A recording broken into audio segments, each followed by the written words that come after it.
牛肉只需要6至8个小时就能烘成牛肉干。我想，人被烘成干尸，差不多也只需要这么长的时间吧。在故事开始前，请各位记住这2张户型图，并认真研究图上的信息。这是位于长江中下游某个城市的一处出租住宅。可以确定的是，这个住宅在现实中真实存在，在这个住宅里有一具尸体。请把这次的故事当作是一场推理游戏，根据线索努力寻找那个残酷的真相。我朋友近期想要租房子，他有一个中意的户型，是一套位于7层顶楼的复式户型。关于是否要租这套房子，他似乎有一些困扰。他知道我见多识广，所以想要咨询我的意见。他把户型图发给我，并和我有了接下来的对话。朋友，你知道致远中学吗？点灯，知道，是那所很有钱的民办高中。朋友，致远中学为了提高高考名校升学率，会在中考学子里寻找成绩优异的学生，并花重金请他们到自己的高中就读。这件事你了解吗？点灯，了解。朋友，我同事是外地的，他儿子是他们市的中考状元。3年前，他儿子被我们市的致远中学花重金挖过来住校，可是才住了2个月，孩子成绩就下滑明显。她本人得知此事后十分生气，于是就和丈夫辞职，一起到我们市租房，过起了陪读生活。我有些不太理解。点灯，你说的这件事和租房有什么关系吗？朋友，当然有，我说的这个同事就是那套房子现在的租客。我还是没听出来2件事的联系，于是朋友继续跟我解释。朋友，这套房子的租金是按年交的，他是2018年11月租的这套房子，现在是2021年6月，还有5个月房子才到期。如果提前退租的话，不仅押金不退，租金也是不退的。我这个同事为了减小损失，所以打算找我接盘。听到这，我才明白朋友的意思。点灯后，我知道了。如果你现在住进去的话，你的同事就成了你的2房东。等你同事的租约一到期，你就很容易和原房东闹纠纷。你是顾虑这个吗？朋友，不是，接盘续租是很常见的事情。对房东来说，租户无缝衔接，也就意味着租金也无缝衔接。很多房东是乐意租客找下家的。我愣了一下。点灯，那你是顾虑这房子的面积和租金吗？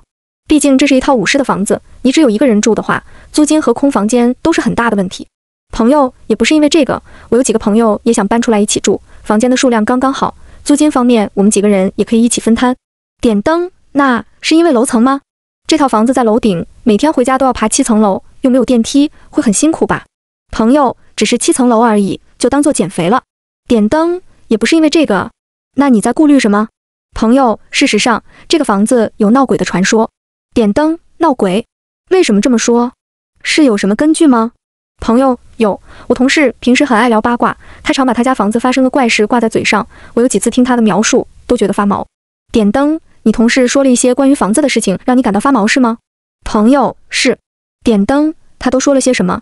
朋友，我举几个例子啊，他家楼下就是菜鸟驿站，他搬进去的第1天，菜鸟驿站的老板就和他说这栋楼闹鬼，然后我同事问老板为什么这么说，那老板就说前几个月有人上厕所的时候听见鬼叫声，那个声音很模糊，但是能听出来是什么人在叫，最可怕的是这个叫声不是来自窗外的，而是来自屋内的，这栋楼里很多人都听见了，当时在小区里闹得沸沸扬扬，但是这个声音只持续了几个小时，第2天就消失了。点灯，楼里只持续了几个小时的鬼叫声。朋友，是啊。听到朋友给出的肯定答复，我赶紧拿出了记事本开始记录。点灯，有点意思，听到鬼叫的那一天具体是几月几日呢？朋友，这个我就不清楚了，应该是7月或者8月吧，不过后来大家也没当回事，只当作是小区里的孩子恶作剧。点灯，7月或者8月，是只有那栋楼听见了，还是整个小区都听见了？朋友，只有那栋楼吧。点灯，好，我记下了，还有其他什么事吗？朋友，有，他们一家很爱卫生，刚搬进去的时候，屋子里也没有蚊虫鼠蚁，但是到了第2年的春夏，厕所里就长满了苍蝇，有时候还能发现老鼠的踪迹。我同事为了不影响孩子念书，专门请了杀虫公司来处理虫害，刚杀完的头几天效果还不错，可是过几天后，厕所里的苍蝇又会变多起来。最奇怪的是，这个现象一直从6月持续到10月，到11月的时候，苍蝇就消失了，然后这样的事就再也没发生过。点灯，杀不干净的苍蝇，这个情况很严重吗？朋友，非常严重，他当时还拍了照片，就那几平米的厕所里飞着几十只苍蝇。点灯，我看了户型图，1楼2楼都有厕所，是2个厕所都有这个情况吗？朋友，对，都有。点灯，会不会是他没关好门窗？我注意到1楼的工位有扇窗户通向楼道，2楼的次位也有扇窗户通往阳台。朋友，绝对不是门窗的原因，先不说厕所的窗户有纱窗，正常情况下，谁家阳台和楼道能长那么多苍蝇？而且他也问过楼下的邻居，整栋楼只有他家出现了这种情况，听起来确实是一件怪事。我默默记下了这点，只持续了1年的蝇虫害。随后我继续追问，点灯，还有什么奇怪的事吗？朋友，有，他们家房子会偷电。点灯，偷电，哪种偷？朋友，我慢慢解释，他们家1楼有一个电闸，在入户门右手边的墙上。我顺着朋友说的话，在户型图上做了标记，并发给朋友看。点灯，是这里吗？朋友，是。点灯，好，你继续。朋友，同事搬进来的第1天，房子的电闸和水闸都是关着的。房东还特地跟同事说，电费水费都结清了，没有占他便宜，还让我同事搬进去后自己把电闸水闸打开。点灯，这样不是很正常吗？朋友，这里没什么奇怪的，关键是后面的事儿。今年因为疫情，他们回不了老家，就准备在出租屋里过年，然后就打算趁着小年的时候把家里打扫一遍。2楼那个书房靠门那边的墙上有一排书柜，摆满了整面墙。我同事打扫的时候把柜子搬开，然后就在柜子后头书房门的旁边发现了另一个关闭的电闸。我听完朋友的话，有些发懵，于是点开第2张图，按照朋友的说法在上面画图。画完后将图发给朋友。点灯，是这样吗？朋友，对，就是这样。点灯，为什么这里有第2个电闸？朋友，他也不知道，这个电闸真的很奇怪，因为你不知道这个电闸控制的是哪里的电路。点灯，什么意思？朋友，他们刚搬进来的时候，不是打开了1楼的电闸吗？点灯，是。朋友，打开电闸后，他检查了1楼、2楼的电灯、插座、空调，发现都能正常使用，也就是说1楼的电闸控制的是1楼和2楼全部的电路，那2楼这个电闸控制的是哪里的电路？点灯，听到他这个说法，我忽然就愣住了，一阵恶寒从背上的皮肤涌起。点灯，你同事有去求证这件事吗？朋友，求证了。点灯，用什么方法求证的？朋友，他打开了那个电闸，然后挨个检查家里的电路。点灯，求证的结果呢？朋友，结果就是除了电费暴涨之外，没有任何发现。点灯，电费暴涨。朋友，是啊，我同事打开2楼的电闸后，先去检查了家里的其他电路，没有发现任何异常，插座没有短路，电器没有罢工，2个电闸都没有跳闸。于是我同事就把这个电闸当做了一个摆设，放在那里没管了。结果1个月后要缴电费的时候，发现当月的电费居然高达1100元。点灯，1100元，听上去好像很贵，但是考虑到小年那时候是冬末春初，家里应该会开空调，加上一家人大部分时间都待在家里，这个电费好像又有些合理了。朋友，我同事当时也是这么想的，所以他没把这件事放在心上。但是2个月过去后，家里的电费基本都保持在800-900这个档位。那时候天气回暖，已经不需要开空调了。同事实在觉得奇怪，于是就下载了一个国商电网 App， 查看了一下这几个月的用电量。不看不知道，一看才发现2月、3月、4月的用电量分别是1800度、1400度、1300度。这个数字可以说相当恐怖，几乎每个月都多了1000多度电的耗电量。同事无论怎么想都不记得家里有这么耗电的物品，于是就怀疑起了开启后一直没有关上的书房电闸。点灯，朋友，喂，你怎么不说话了？点灯，没什么，只是听上去感觉很奇怪。朋友，哪里奇怪？点灯，说到底电闸只是一个开关，它本身并不耗电，可是书房的电闸开启后，家里的用电量飙升，而且还找不到用电的源头，这感觉就像是这个家里还有一个隐藏的空间似的。朋友，我同事也想过这点，但是不现实啊，他量过家里的面积和户型图上的面积是一模一样的。点灯，能确保户型图的面积是真的吗？朋友，能吧，因为这个户型图是根据房产本上的户型图画的，房产本上这个家就长这样。点灯，原来如此。朋友，也不光是户型问题，最重要的是，你也说电闸只是个开关，它只负责通电和断电，真正耗电的还是电器。可一般情况下来说，有哪些电器是通电后会自动开机的，并且十分耗电的呢？就算是冰箱这种通电自启的电器，1个月也只要30-40度电，得同时装30多台冰箱才能达到那样的耗电量。点灯，通电自启又能耗巨大的家电，我想到的是小太阳。朋友，小太阳就是那个长得像电风扇，打开以后会冒热光的东西。点灯，对，那个东西只要调整到开机档位，通电后就会自启，而且它也符合耗电量大的这件事。朋友，你是说书房的电闸控制着一台小太阳？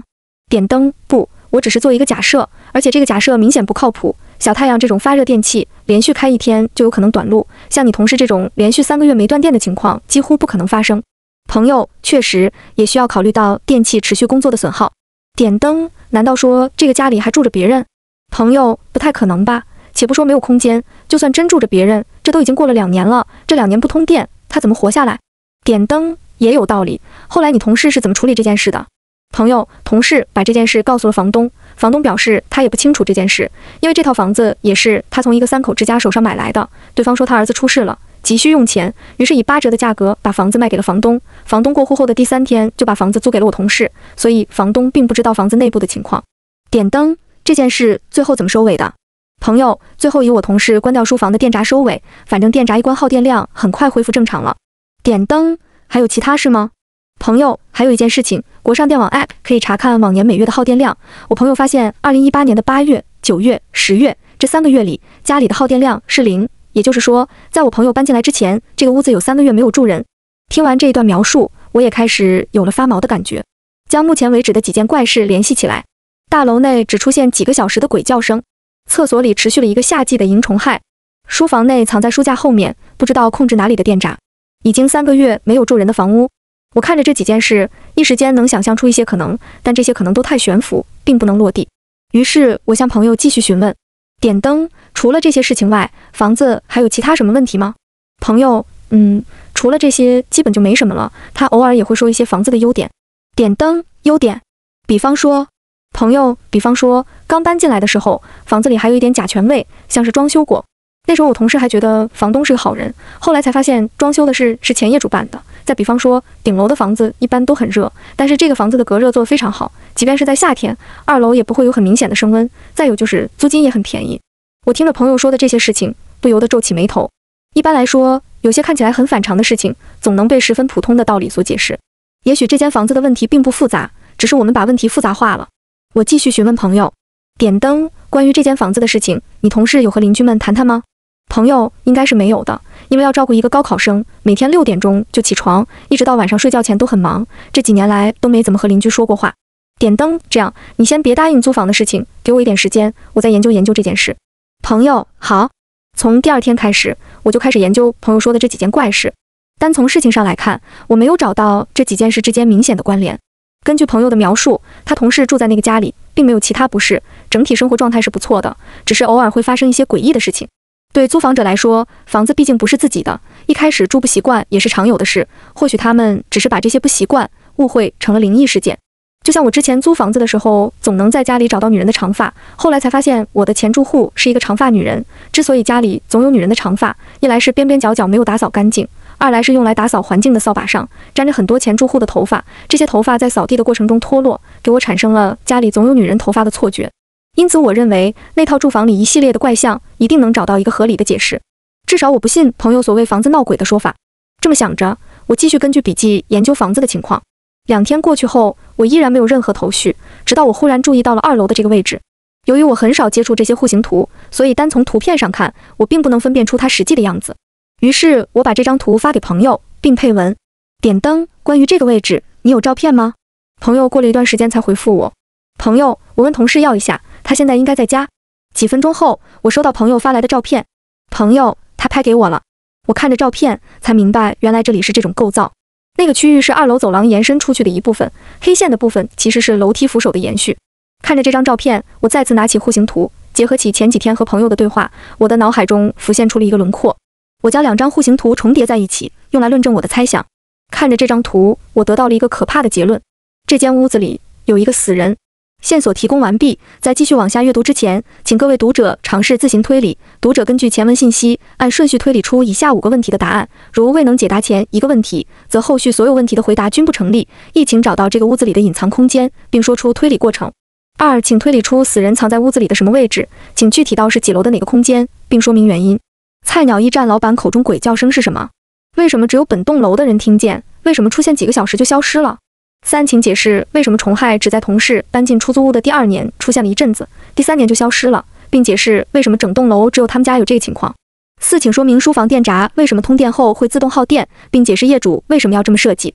5，请分析死者的身份，并给出合理的理由。注意，只分析死者身份，不分析杀人动机。答对一题加1分，满分5分。本次推理需要用到大量日常知识，读者可以利用知乎、百度等工具搜索常识，以论证自己的观点。各位读者可以把自己的推理发在评论区，并附上自己的最终得分。没有完成推理的读者，请不要打开评论区或书签，避免影响本次体验。后续是本文的揭秘环节，请确保自己完成推理后再往下阅读。点灯建议，请注意前文的每一个信息，前文无废话。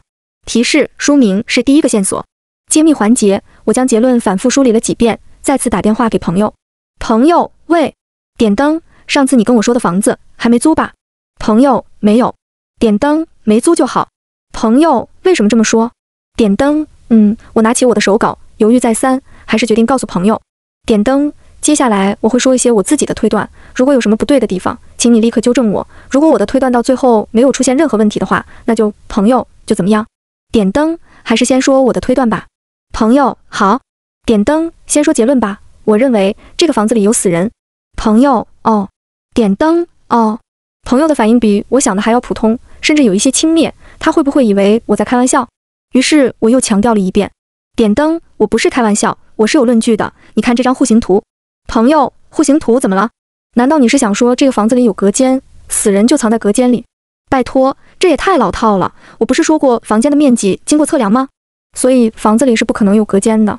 点灯。这个房子里真的有隐藏空间，但不是隔间。你仔细对比这2张图，有发现什么吗？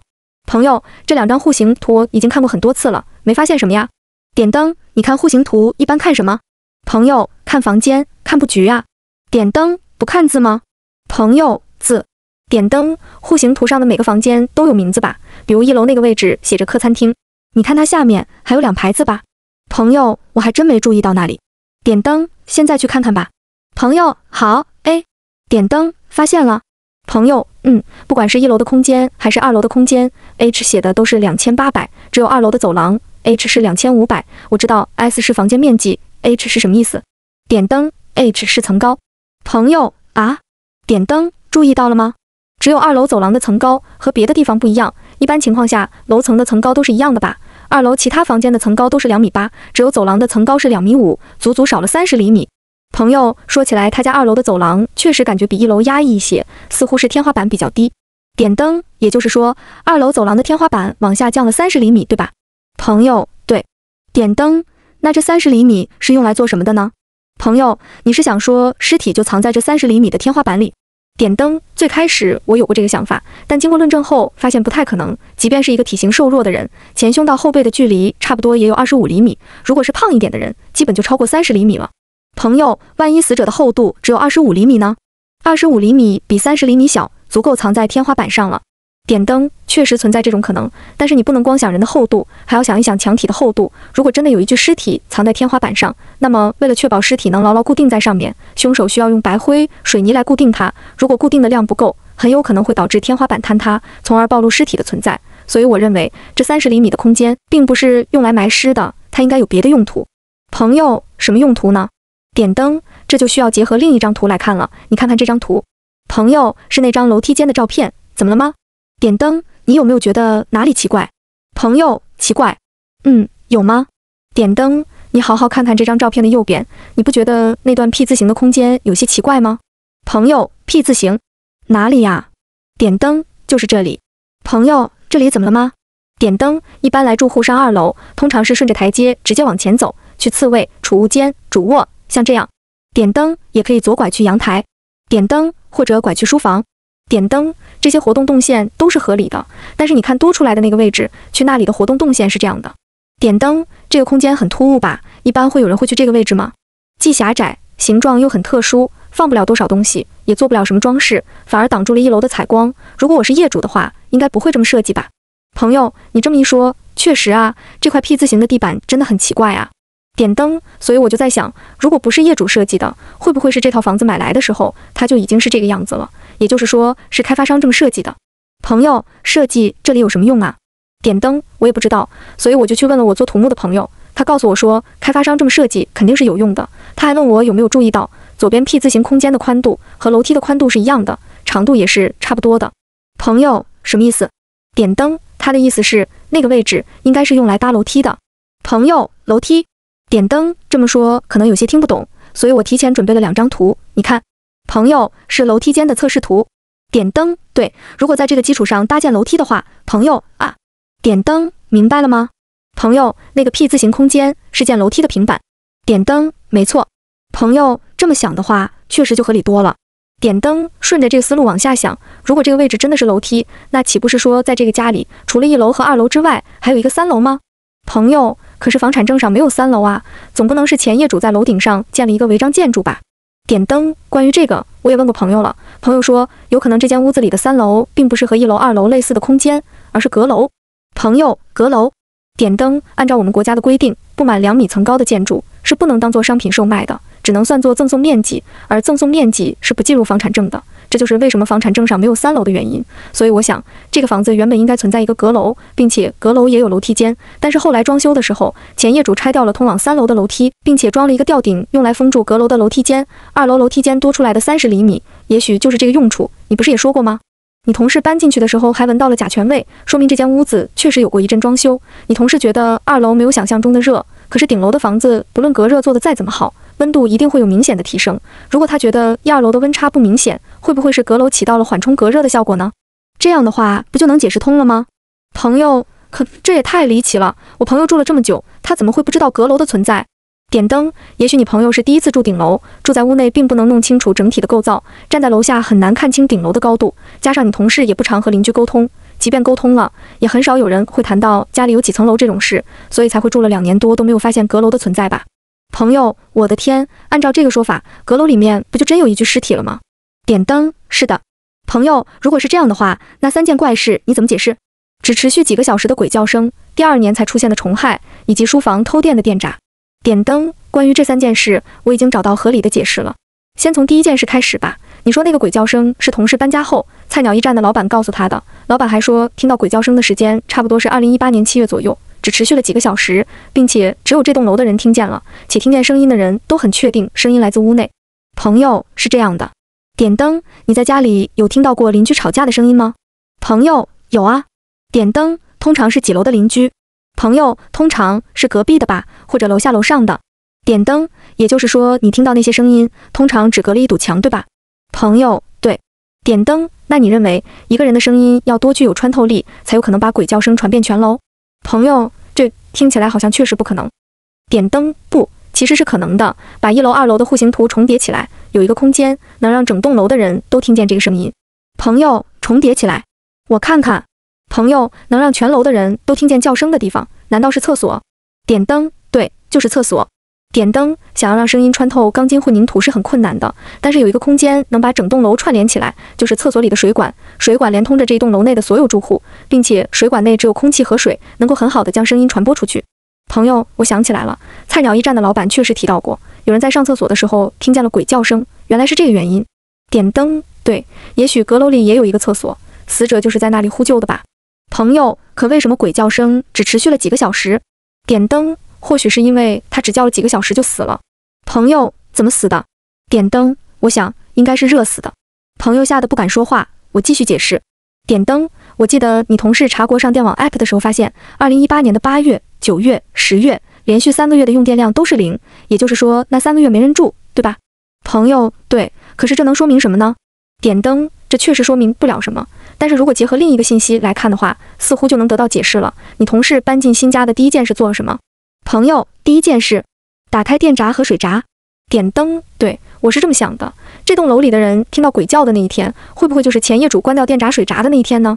朋友，点灯，我前面也说过，阁楼有一个功能是隔热，也就是说阁楼内部的温度很高，而且阁楼没有窗户，是一个完全密闭的空间。一个人想在阁楼里生活，空调是必不可少的物品，但是前业主离开时关掉了电闸和水闸，因此阁楼里的电器就失效了。事发时是7月，正是盛夏，阁楼的外墙经过太阳的烘烤，温度已经很高了，一旦断电，空调不能正常工作，阁楼内的温度就会迅速升高。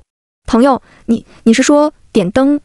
阁楼里的人发现断电时，一定会想要离开阁楼，这时候他就会发现阁楼已经被封死，他既逃不出去，也无法用水或者电器降温，于是那人就这么在厕所里面被活活热死了吧。那天的鬼叫声，也许是他在尝试利用管道向这栋楼里的住户求救，但是由于管道太长，声音变得模糊了，住户们只把这段求救的呐喊当做了鬼叫声。朋友，这真是毛骨悚然啊！点灯，我也觉得很恐怖，活生生热死到底是一种什么样的感觉？哪怕是被火烧死，承受痛苦的时间应该也比被热死要短，死者一定很绝望吧。不过你的同事也很倒霉，他们夫妻应该是住在2楼主卧的，每天半夜起来上厕所的时候，他们可能也没想到有一具尸体就在他们的正上方，而且只有1墙之隔。朋友，天哪，快别说了，赶紧进入下一件事，厕所里的苍蝇是怎么回事？点灯，那些苍蝇啊，应该是尸体身上长出来的吧？朋友，不可能。点灯，朋友，按你的说法，那人是2018年7月死的，可苍蝇虫害开始的时间是2019年的6月，差不多隔了1年，就算要长苍蝇，2018年就该长了，怎么可能第2年才出现？点灯，刚才不是说过死者是被热死的吗？朋友，热死怎么了吗？高温应该会加速腐烂吧？点灯，你有一些常识不足啊，你应该知道葡萄变成葡萄干的过程吧？朋友，通常是风干或者烘干吧？啊，点灯，你终于反应过来了。死者死的时候，阁楼处于断水断电并且持续升温的状态，这个空间内的空气不流通，并且十分干燥，就像是一台大型的烘干机。我上网搜了一下，牛肉只需要6到8个小时就能烘成牛肉干。我想，人被烘成干尸，差不多也只需要这么长的时间吧。朋友，也就是说，这个人死后变成了干尸。点灯，对，干尸通常不满足蛆虫寄生的条件，于是2018年的7月、8月、9月、10月，那个房子里都没有出现虫害，而你的同事住进来的时候已经是11月了，此时气温骤降，也不符合苍蝇的生存条件了，所以即便你同事这时候打开了电闸和水闸，也不会有任何影响。之后，随着时间一天一天过去，第2年的春夏季到了，气温再次上升，由于水闸打开了，所以阁楼的环境从烘干机变成了桑拿房，那具干尸也因此有了腐烂的条件，然后就有苍蝇顺着通风管道进入阁楼，这具尸体很快成为了蛆虫的温床，随着蛆虫长成苍蝇，就有部分苍蝇顺着通风管道进入了1楼和2楼的厕所。这就是为什么即便厕所的门窗都是关闭的，厕所里面依然会生长出大量的苍蝇的缘故。朋友，可为什么楼下的邻居没有遇到这种情况？点灯，你知道开发商在铺管道的时候会给管道安装过滤网吗？朋友，这个我还真不知道。点灯，安装过滤网一般是暗层来的，但是早年也有暗户来装过滤网的情况，也就是说，这个顶楼的复式住宅里只有6楼和7楼有一个过滤网，而住宅内部没有过滤网，所以苍蝇无法顺着管道进入邻居家，却可以在你同事家的厕所里来回窜腾。这也解释了为什么杀虫公司也没能解决虫害，因为他们只对1楼和2楼的环境进行了消杀，可虫害的源头在3楼。至于为什么2019年的秋天过后，虫害再也没发生，也许是因为那具尸体已经变成白骨了，蛆虫没了温床，也就没有繁衍空间了。朋友，这居然能解释得通？不对，就算水闸打开了，3楼的水哪来？不可能是从水龙头里来的吧？如果水龙头是打开的，我同事家的水费就应该特别多，但是他没说过水费的问题。点灯，关于这个我也想到了，我是这么想的，这个人不是热死的吗？朋友，对。点灯，你把自己想象成这个人，如果是你被关在阁楼里，发现房间内忽然升温，你会做什么？朋友，我应该会先检查电器吧。点灯，然后呢？朋友，然后就会发现没电。点灯，然后呢？朋友，然后会想要逃出去。点灯，然后呢？朋友，然后发现逃不出去。点灯，再然后呢？朋友，因为阁楼变热，想找水喝。点灯，喝什么水？朋友，也许是水壶里的水。点灯，水壶里的水喝完了呢？朋友咽了口水。朋友，喝自来水。点灯，哪里有自来水？朋友，也许水龙头。点灯，但是这个时候已经断水断电了，所以打开水龙头会发现里面没水，这时候你会怎么做？朋友，我不知道我会怎么做。点灯，你会继续找水，你找遍阁楼，想起了一个可能有水的地方。朋友，哪里？点灯，冲厕所用的水槽。朋友，就是那个马桶后头的蓄水池。点灯，对，那里会蓄水，即便断水了，里面还有一些水。这时候死者会把水槽的盖子掀开，然后开始喝里面的水。等里面的水喝完后，他不会把水槽的盖子装回去。之后因为水喝完，他被热死了。11月的时候，租客搬进来，打开电闸水闸，蓄水池开始蓄水。阁楼的水就是这么来的。朋友，为什么不能是他打开水龙头后没关上？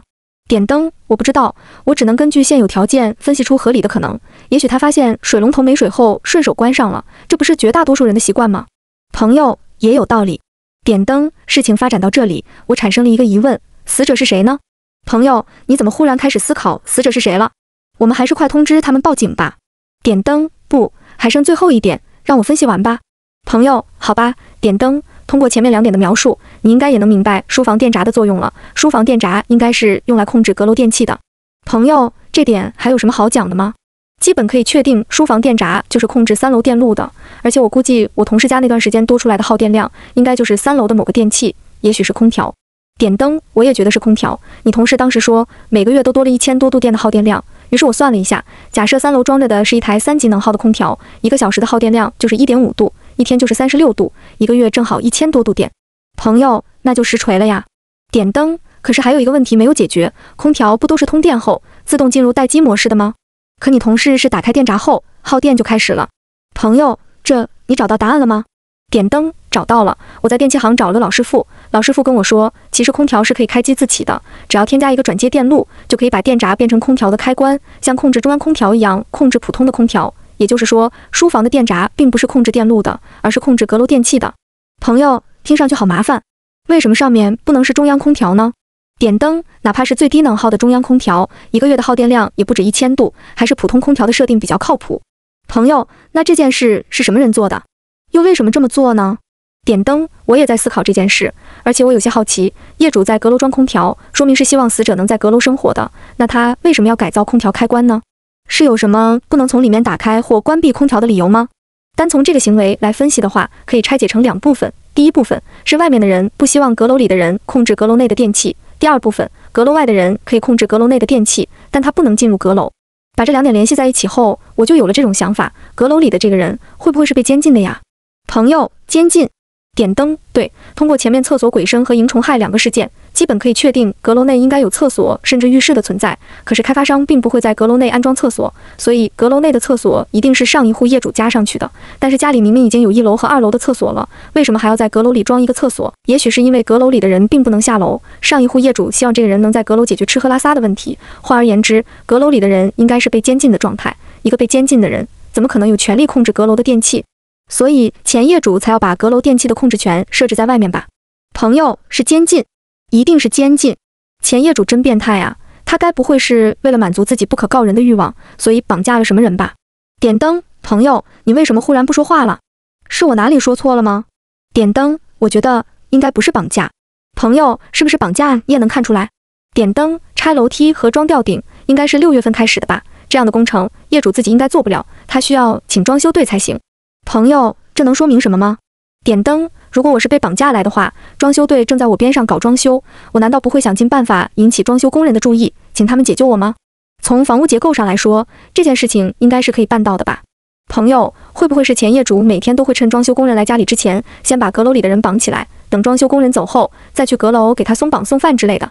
点灯，这个说法有漏洞，拆楼梯和装吊顶这2个工作是有先后顺序的，需要先拆掉楼梯才能安装吊顶，前后时间差是很大的。楼梯拆完后，业主要怎么上楼呢？朋友，难道装修第1天的时候，业主就把人绑了起来，然后不顾他的死活，让他自生自灭？点灯，更不可能了，拆楼梯和装吊顶至少需要2周的时间，2周不吃不喝，楼上的人早死了，根本就撑不到关水闸电闸的那一天。朋友，天哪，那到底是什么情况？点灯，福尔摩斯说过，排除一切不可能，剩下那个即便再不可能也是真相。我们先把现有的几个既定事实结合起来。第一，装修期间，阁楼里的人并没有引起装修工人的注意。第二，装修期间，前业主并不能上去阁楼送饭。第三，直到关水闸电闸的那一天，阁楼里的人还是活着的，并且可以自由行动。将这3点联系起来，我得出了这样一个结论，也许阁楼里的人是前业主的儿子。朋友，什么？你怎么看出来的？点灯，你之前不是提过吗？房东是从一个3口之家手里以8折的价格买到这套房子的，对方说儿子出事了，着急用钱，那基本就可以确定这个3口之家是一对夫妻和一个男孩了。再联系起我刚才说到的那几点来看，会不会阁楼里住着的就是那对夫妻的儿子？试想一下，假如这是一对控制欲极强的父母，他们把孩子关在阁楼，给他开空调，准备食物和水，这个情况是不是就变得合理了？然后装修之前，孩子的父母准备了大量的食物放在阁楼，让孩子这段时间自己照顾自己，孩子因此表示理解，是不是也变得有些可能了？朋友，这脑洞也太离谱了，我一时半刻找不到漏洞，你容我再想想。点灯，我到现在都没想明白，这对父母为什么要这么做？他们监禁自己的孩子，最后甚至将孩子封死在了阁楼里，现有的信息不够，我只能看出这么多了。朋友，已经很厉害了，通过这么点信息就能分析出这么多事，我真希望你说的都是巧合，万一你说的是真的，我同事一家不就真的跟一具尸体生活3年吗？点灯，到目前为止，你觉得有漏洞吗？朋友，没有。点灯，既然没有漏洞，那我们就该通知你同事报警了。我和朋友一起去了他同事家，把阁楼上有尸体的事说给了同事听。同事起初听到这个消息时，还以为是个笑话，直到我们把自己的那套分析说给他听后，他才慌张地联系了房东，并拨打了110。不久后，警察到了现场。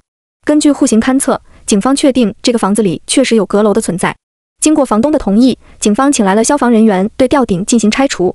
随着一大块水泥墙皮的脱落，我们真的看见了那个隐藏在吊顶之上的阁楼楼梯间。再然后，事态升级，警方将我们请出了现场。大约是1个多月后，朋友再次跟我打来电话，他从同事那里得知了这件事的后续，以及那个我百思不得其解的真相。那天，警方破开阁楼，发现了阁楼卫生间内的白骨。警方很快确认了死者身份，确实是前业主夫妻的儿子，于是警方开始寻找那对夫妻。在历时1个月后，他们终于在那对夫妻的老家找到了他们，确切地说是找到了他们的遗体。警方闯进他们家中，只看见了床上的2具白骨和桌子上的一封信，信上记录了一段异常荒唐的经历。遗言：当有人看到这封信时，我儿子大约也重见天日了吧？也许你们会奇怪，为什么我们要这么做？是为了赎罪啊。我们夫妻是近亲结婚，当初家里极力反对我们的婚事，可我们始终不听，最后还是走在了一起。婚后，我几次怀孕，却都在检查的时候发现孩子肢体有残缺，不得不选择打掉孩子。连续3胎都出现了这样的情况，以至于我们夫妻几乎放弃了生育的打算。直到第4胎的时候，孩子的肢体才表现得正常，但医生告诉我们说，这个孩子有超雄基因。我们夫妻并不明白那是什么意思，只觉得可以通过日后的教育来解决问题。于是我们还是决定生下这个孩子。有了这个孩子后，我们夫妻俩努力打拼，只为了给这个孩子一个良好的生活环境。他也不负我们的期待，确实在茁壮成长。但是随着孩子年龄的增长，我们逐渐发现这个孩子可怕的一面。他很容易发怒，喜欢用暴力解决问题。所幸孩子的年龄不大，我们可以约束管教他，因此并没有出过什么大事。直到孩子上初1的那年，一切都变了。他身体发育得很好，已经和他爸爸差不多高了，而且还进入了叛逆期。我们对他的劝导极有可能换来的是正面冲突。我们本把希望寄托于学校，盼望着学校能给他正确的指引。可初1上学期早操时，他和别的孩子起了冲突，居然当着全校师生的面踢断了同学的胳膊。到医院检查后，发现那名同学的手臂多段骨折。最后经过商议，我们赔了40万给对方。犯事过后，孩子收敛了很多，也不再和我们起正面冲突。我们原以为是他吸取了教训，可到了初1下学期时，学校又传来噩耗，他和同班的男生起了冲突，居然踢坏了同学的睾丸，致使对方生育障碍，成了残疾。对方的父母声称要杀我儿子，是校方极力劝和，最后才以我们赔偿100万告终。可这件事后，其他学生的家长都开始担心自己孩子在学校的安全，要求校方开除我儿子。校方顶不住压力，于是通知我们给孩子办理退学手续。我们只能接受这个事实，将他带回了家里。可由于这个孩子不服管教，3天2头和我们起冲突，并且经常出门惹是生非，我们意识到再这样下去，这孩子迟早会闹出滔天大祸来。于是我和丈夫商量，把阁楼改装一下，让孩子住进去，哪怕是把他关起来，也不能让他危害社会。我们花了一段时间改造好了阁楼，在阁楼里装了水管、空调、浴室、蹲坑，让阁楼成为了一个可以独立生存的空间。为了约束它，我们把这些电器的开关都安装在了别处。我们只有控制它的生存资源，它才有可能好声好气地做一个人。随后，我们让孩子住进阁楼，孩子似乎也很愿意这样。对他来说，住进阁楼就不用和我们见面，甚至是说话。很无奈，但这就是现实。我们给了他一些课外书和游戏机，让他可以在里面消磨时间，并且在门下面装了一个小窗口，每天可以给他送饭、递点换洗衣物什么的。这样的日子大约持续了1个多月。这孩子忽然有一天恳求我们放他出去，他说他知道错了，他以后会改，他现在想出去呼吸新鲜空气。毕竟是亲生的孩子，我们心软了。于是我们打开门，他给了我们一个拥抱，并说想要出门散散步，问我们要了200块钱。我们答应了。我真的不敢相信孩子会有这么大的变化。事实证明，我的怀疑是对的，他根本就没变。他出门时正好是学校中午放学的时间，他骚扰了一个漂亮的女学生，说要女学生做他女朋友。女学生不理他，他一气之下就把女学生抓进了巷子里，在巷子里对她实施了强奸。强奸结束后，他忽然怕了，他怕这件事暴露出去，于是他动起了杀人抛尸的念头。他在旁边举起了一块石头，对着女学生的脑袋重重砸下去，1下、2下、3下。幸好女学生的求生欲旺盛，在第4下即将砸下去的瞬间，她挣脱了束缚，逃出了巷子，这才捡回一条命来。之后，警方很快找到了我们，并抓到了她。警方告诉我们，那个女学生现在已经住进 ICU 了。我儿子听到这个消息时，露出的是一副无所谓的表情。警方问他为什么这副表情，他说：“因为我今年13岁。”天哪，这居然是我儿子说出来的话。孩子因为未满14岁，不需要负刑事责任，但等待我们的是120万天价民事赔偿。去年1年，光是赔钱给那2个家庭，我们家就已经掏空了家底。现在真的拿不出这么多钱了。我们感到发愁，可发愁之余，我们更多是恐惧。一想到这孩子日后会给我们惹更多的麻烦，做更多伤天害理的事情，我们就害怕。于是，我们夫妻做出了一个艰难的决定：我们要杀掉这个孩子，然后自杀。虽说是自杀，但我们也不能一死了之，我们必须想办法补偿那个女孩。思前想后，我们制定了一个悲哀的计划。我们先是把孩子关进了阁楼，并给他准备了大量的食物，告诉他这段时间要避避风头，正好家里也打算装修一番，让他自己在阁楼生活，不要闹出动静。之后我们请来了装修队，敲掉了2楼上3楼的楼梯，并且把阁楼的入口彻底封死。起初装修队还问我们为什么要封阁楼，我们是这么告诉装修队的：隔热，顺便防虫害。随着装修结束，我们给工人结了尾款，然后我们夫妻在家里住了最后一天。第二天一早，我们请了搬家公司，把家里能搬的东西都搬走了。在7月28日的那一天，我们夫妻在空荡荡的家里走了一圈又一圈，然后我们关上了书房的电闸，又去到1楼关掉了电闸和水闸。做完这一切，我们夫妻俩相拥着出门。我们知道这个孩子马上就要死了，可我们必须这么做。算了，说这么多也没用。我们在外面租房生活，等了几个月，一直到秋天才决定把房子卖掉，然后把卖房子所得的160万全部拿给了受害女学生的家人。随后我们丢掉了自己的行李，2个人一起回了老家。我们老家是山沟沟里的，这些年老家的亲人都陆续走出大山，这里已经没人了。我们回到杂草丛生的家里，躺在当年我们结婚的床上，写下了这封遗书。当年亲戚们是对的，近亲不该结婚，我们的结合就是一种错误。今天我们要结束这个错误。我们买了1瓶农药，一人喝一半，就当是赎罪了。我听完朋友说的这一切，整个人有些恍惚，朋友更是需要大口呼吸才觉得舒服一些。朋友后怕着问我，朋友，为什么他们要选择用这种方法结束儿子的生命？点灯，也许是害怕自己下不去手，又或者担心会被孩子反杀，所以他们选择了一种不需要和孩子见面就能100%结束孩子生命的方法。朋友，真唏嘘啊。点灯，哪里唏嘘？朋友，还记得信上的那句话吗？点灯，哪句？朋友，隔热，顺便防虫害。